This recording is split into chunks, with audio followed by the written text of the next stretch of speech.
Humankind. Is it Worthabuy, guys? Is it? Let's read the words of the developer. Humankind is Amplitude Studios' magnus opus, a historically strategic game where you will rewrite the entire narrative of humankind. A convergence of culture, history and values that allow you to create a civilization that is as unique as you are. How far will you push humankind?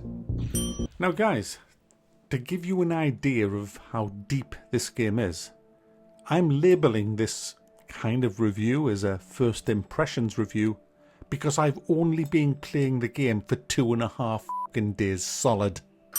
You have to know a few things first before you watch this. I've never played Civilization. I think I did like 20 years ago when the first came out and I didn't really like it, but I've never played them since. So this game here was a complete new learning curve for me. Alright, there was bits and bobs of other games similar that I've played, and I have played a lot of 4X space games, but not a one like this. So I had to learn, I had to L to P, guys. Big time. Now I did that using the really good tutorial that this game has. So if you're a newbie like me coming into this game, don't freak out. You can do it. And I watched, I think, I would estimate about 5 hours of tutorials online, like different people doing walkthroughs and playthroughs to try and learn just stuff about the game. And that combined with the tutorial of this game and lots of head scratching allowed me to play this game. Now I've had to restart 3 times and I'm on to me, this is actually, I've restarted twice, my bad. I'm on to my 3rd one now. And I've got quite a way in now, for me.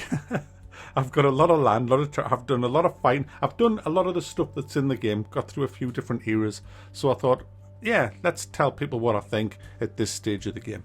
So I haven't been to the end game or anything like that. So, you know, I don't know how it goes. And I've been playing it on an easier difficulty, simply so I can learn the game. There's no point in playing it on a hard difficulty and just getting wrecked. That's not going to help at all. So that's where I'm coming from. So I guess this is really going to benefit people who've never played Civilization and who are looking at this. What's it like? Well, you start off, it's a turn-based game, and it's hex, but you can switch the hexes off if you so desire. You start off with just a bunch of bloody nomads on a map. You don't have a culture, you got nothing really. You don't have a city, you're homeless, looking around the map for little bits of food.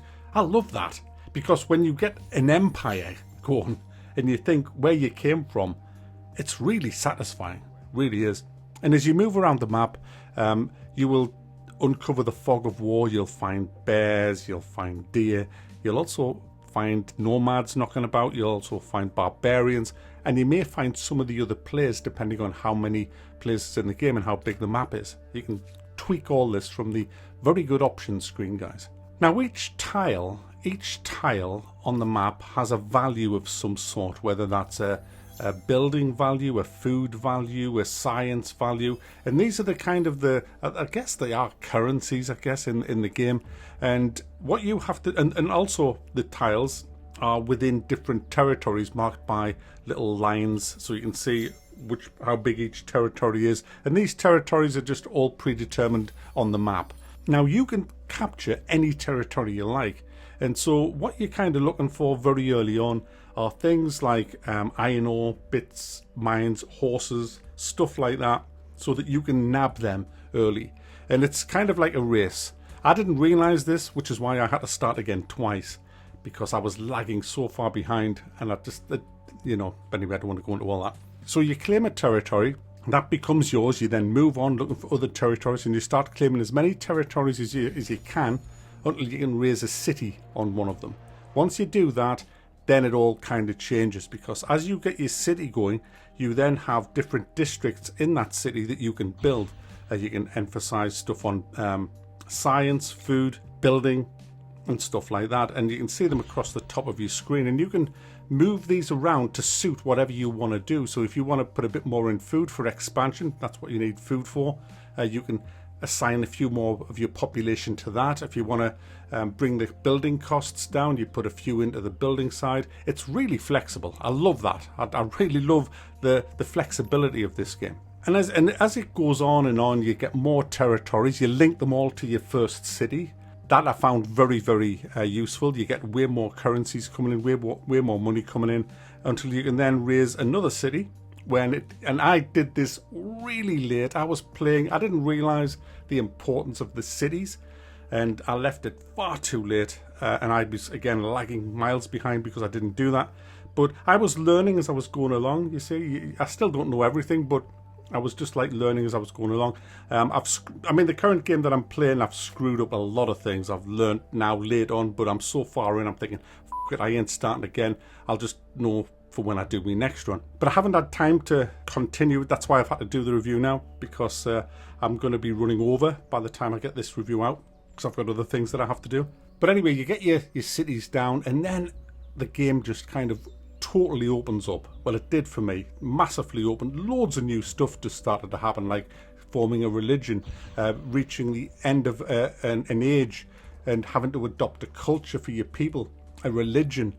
And then as you get through that one, another culture on top of the culture that you've got, which makes it all kind of weird. I didn't know which ones to go for, so I just went militaristic.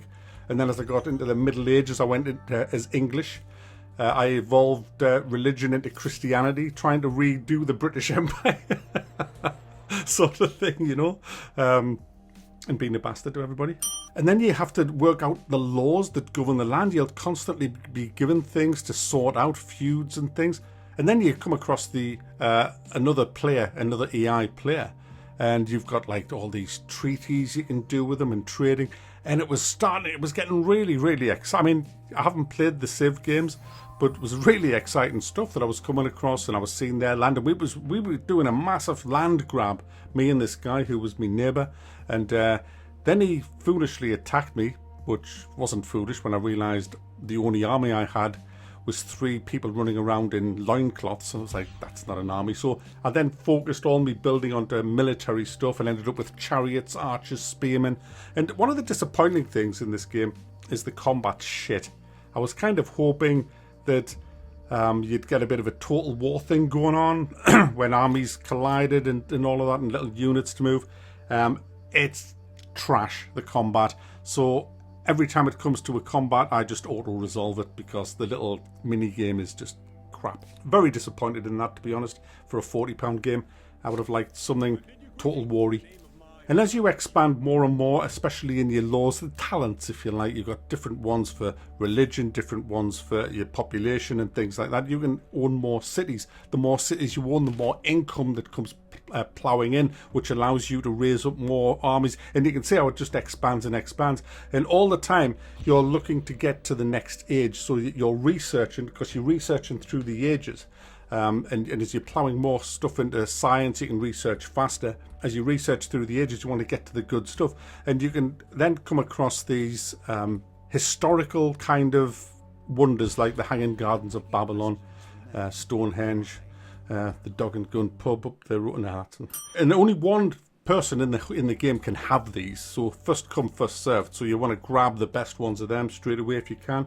And like I say, more and more stuff just opens up as you get further into the game. Now, the most important screen in the game is how you get from age to age. It tells you what you have to do.